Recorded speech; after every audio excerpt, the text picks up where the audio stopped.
Bismillah. Assalamualaikum warahmatullahi wabarakatuh, Pak. Waalaikumsalam warahmatullahi wabarakatuh. Sehat, Pak? Alhamdulillah. Alhamdulillah. Izin hari ini untuk mewawancara, Pak. Silakan. Baik, terima kasih, Pak. Ini tentang dilema etika pengambilan keputusan, Pak. Iya. Baik, pertanyaan pertama, bagaimana Bapak dalam mengidentifikasi kasus-kasus yang merupakan dilema etika atau bujukan moral yang ada di sekolah ini, Pak? Ya, saya dalam memimpin sekolah selalu mengacu pada pertama regulasi, kemudian keberpihakan kepada siapa harus kita junjung tinggi. Nah, regulasi itu maksudnya tentunya tata kelola, keberpihakan kaitannya yang terbaik bagi peserta didik.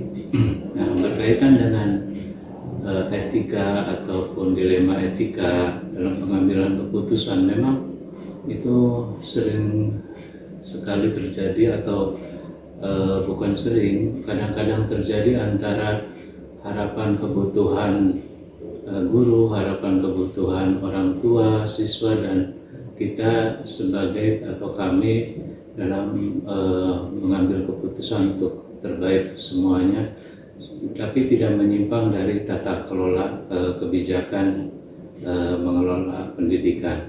Nah, misalnya dalam kasus siswa ingin ketika mau masuk ke perguruan tinggi, maka nilai itu tentunya harus memiliki tingkat yang bisa dikatakan eligible, baik eligible kaitannya dengan dia layak untuk masuk mengikuti seleksi perguruan tinggi negeri, ataupun layak nilai itu tidak rendah, sehingga dalam menentukan kebijakan bagaimana melakukan upaya itu, tentunya ada upaya untuk ada perbaikan berupa remedial, nilai-nilai yang masih tentunya tidak layak untuk nanti seleksi dalam SNBP atau seleksi nasional untuk masuk perguruan tinggi. Nah, tapi tidak juga menggampangkan prosesnya, tetap ada effort, ada usaha yang harus dilakukan oleh peserta didik berupa perbaikan nilai-nilai yang memang itu bisa untuk ditingkatkan. Jadi berdasarkan nilai-nilai kebaikan ya, Pak, ya? Nilai-nilai kebaikan dan tidak menyimpang. Semuanya, ya, betul. untuk tidak menyimpang. Baik, Pak. Yang berikutnya, selama ini bagaimana Bapak mengambil keputusan, terutama untuk kasus-kasus di mana ada dua kepentingan yang sama-sama benar dan sama-sama mengandung nilai kebaikan? Iya. Iya.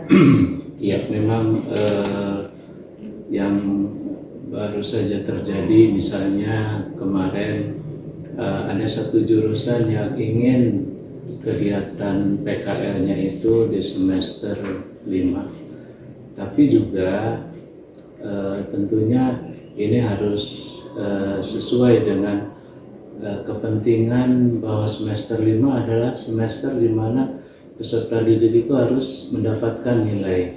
Sementara menurut kurikulum Merdeka, kegiatan PKL itu seharusnya di semester 6.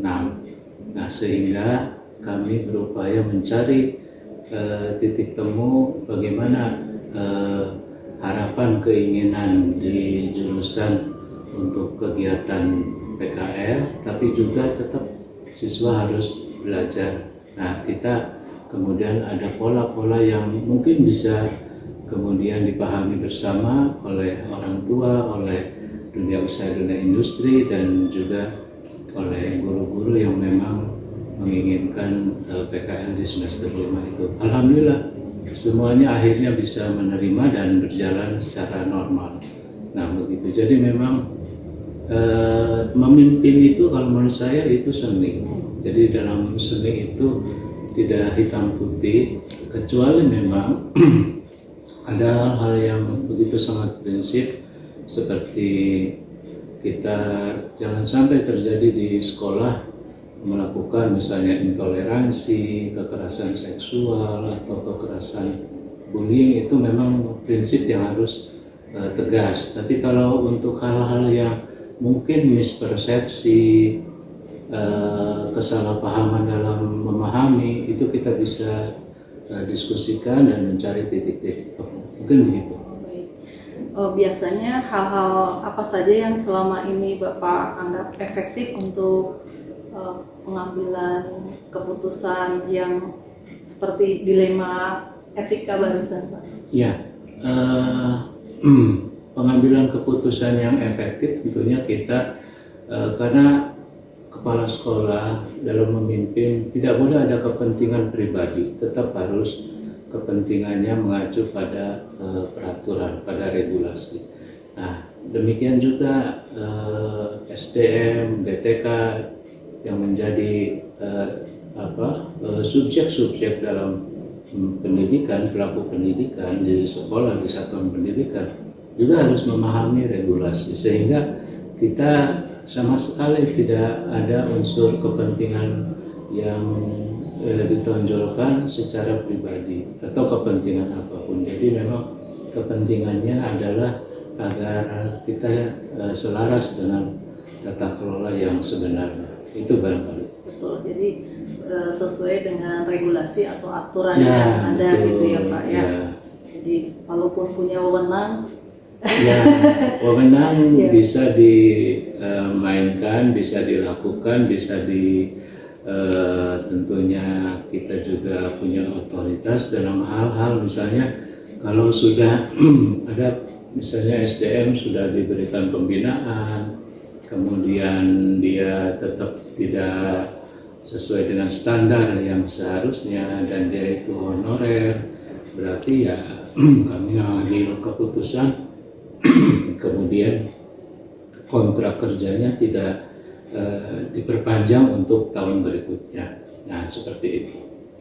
oke, hal-hal apa saja yang menjadi tantangan selama ini menangani kasus khususnya untuk yang dilema etika ini, Pak? Tantangan yang dihadapi adalah pertama apabila SDM khususnya misalnya kalau itu di kelas mengajar, guru memahami secara parsial apa yang menurut dia benar, padahal menurut yang dia pahami benar, ketika itu kemudian harus juga dihadapkan pada kepentingan yang terbaik bagi anak, tentunya itu juga harus kita bisa mengalah. Contoh misalnya, guru seharusnya mengajar siswanya ternyata ada kegiatan teaching factory, kemudian dia tidak mau tahu siswanya diapakan. Nah, idealisme seperti itu kan sebenarnya tidak seharusnya terjadi, sehingga ketika memang siswa itu melakukan kegiatan lain, padahal itu adalah pembelajaran meskipun tidak masuk pada jam ketika guru itu mengajar, maka dispensasi itu juga harus diterima. Nah, idealisme seperti itu saya panggil, saya jelaskan bahwa kita tidak boleh mengenyampingkan bahwa semua proses yang ada di sekolah adalah belajar, meskipun saat tatap muka di kelas Bapak dan Ibu siswa itu tidak ada, tapi kemudian surat itu menyusul karena terlambat pemberitahuan dispensasi agar juga bisa diterima bahwa itu adalah proses belajar, namun melakukan kegiatan yang sifatnya project atau teaching factory dan sebagainya. Baik Bapak, ada nggak faktor-faktor atau orang-orang yang selama ini mempermudah Bapak dalam mengambil keputusan? Ya, saya selalu dalam memimpin itu melibatkan manajemen Wakasek agar ketika Wakasek bisa satu visi misi dan memahami bagaimana tata kelola, itu menjadi poin penting agar tidak semua diserahkan dan menjadi one man show kepala sekolah. Saya selalu melakukan upaya agar manajemen itu sebagai super team, dan secara lebih luas sekolah ini dibangun sebagai suatu kebersamaan yang menjadi teamwork yang harus handal. Kepala sekolah itu tidak boleh dia memimpin secara sendirian, one man show atau single fighter lah, istilah-istilah begitu, tapi juga harus menjadikan semua komponen itu menjadi teamwork yang handal untuk kesuksesan pertama mutu pembelajaran, kemudian tentunya juga karakter siswa bisa menjadi baik, harapan orang tua agar anaknya lulus sekolah dan masuk perguruan tinggi, bisa bekerja, bisa berwirausaha, itu bisa juga kita wujudkan gitu, harapan-harapan itu.